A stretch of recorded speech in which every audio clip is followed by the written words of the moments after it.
বাইরের দেশ থেকে গাড়িটা ইনপুট করি বাংলাদেশে নিয়ে আসতে পারে। বাংলাদেশে কোম্পানি ভরপুর গাড়ি রাখছে, ওখান থেকে মানুষ কিনে নিয়ে আসতেছে, তখন বাধা দেয় না।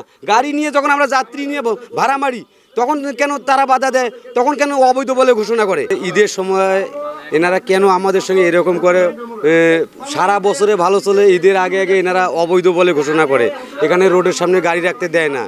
তা আমরা তো রোডে কোনো গ্যামজাম করি না, আমরা আমাদের গাড়ি সেফটি মতো আবেগে রাখি।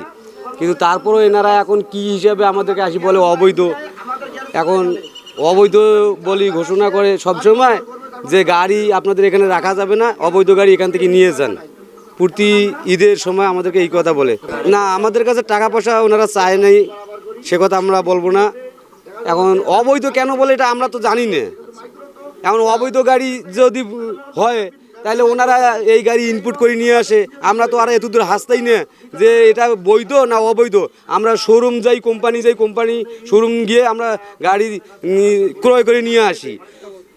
ক্রয় করে নিয়ে আসার পরে রোডে নামার পরে যখন আমরা ভাড়া মারবো তখনই বলে অবৈধ। অবৈধ যদি হয় তাই এই গাড়িগুলোর কোম্পানি তারা বন্ধ করে না কেন? কোম্পানি বন্ধ করে দেবে, আমরা গাড়ি কিনবো না। যেখানে আমরা গাড়ি পাবো না সেখানে কি আরও গাড়িটা আমরা নিতে পারবো? তাহলে ওনারা কোম্পানি চলে, বাইরের দেশ থেকে গাড়িটা ইনপুট করি বাংলাদেশে নিয়ে আসতে পারে।